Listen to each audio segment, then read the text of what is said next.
si Malakas at si Maganda.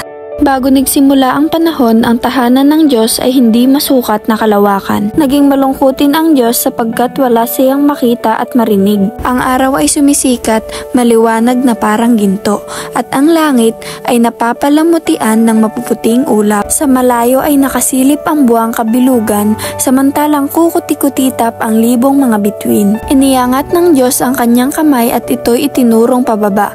Sa isang iglap ay nalalang ang mundo. Ang mga lunti ang kakahuyan ay sumibol, pati ang mga damo, namumukadkad at humahalimuyak ang mga bulaklak.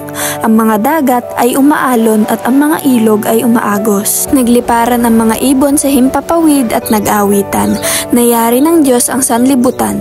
Ito ay isang ginintuan at mahiwagang paraiso. Isang araw, ang hari ng mga ibon ay lumipad at ginalugad ang papawirin.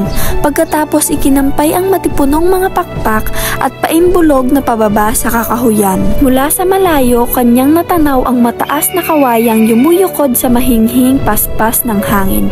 Kanyang binilisan ang paglipad pababa, siya'y dumapo sa naturang kawayan upang magpahinga. Nadama niya ang mariing katok na nagmumula sa loob ng kawayan. May narinig siyang tinig. "Palayain mo ako o makapangyarihang hari ng mga ibon," ang hinaing. "Tuktukin ng iyong tuka ang kawayang kinapapalooban ko. Hindi ako makahinga. Para itong karsel. Baka ito'y patibong," ang isip ng ibon. Kinamaya-maya ay may butiking gumapang na paitaas sa kawayan. Ang iboy palibhas ay gutom, ito'y tinuka, ngunit hindi nahuli. Buong lakas na tinuktok uli ng ibon ang kawayan.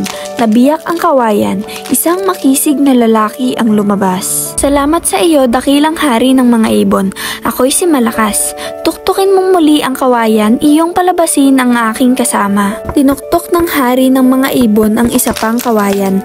Isang mahinhin at magandang babae ang lumabas. "Ito'y si Maganda, ang aking asawa. Pinalaya mo kami, dakilang ibon. Ikaw ay magiging kasama namin habang buhay." "Hindi maaari, maraming salamat," sagot ng ibon. "Ako ay ibon at ang tahanan ko ay malawak na papawirin. Ako'y naglalayag sa hangin, ang aking bagwis ay sinadya sa paglipad. Subalit, umasa kayong lagi ko kayong aawitan. Pag ako'y wala na, ang maliliit kong supling ang aawit sa inyo.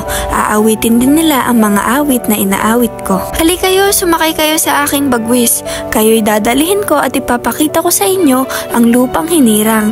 Doon kayo maninirahan." Sina Malakas at Maganda ay dinala sa pulong luntian at kumikinang sa sikat ng araw.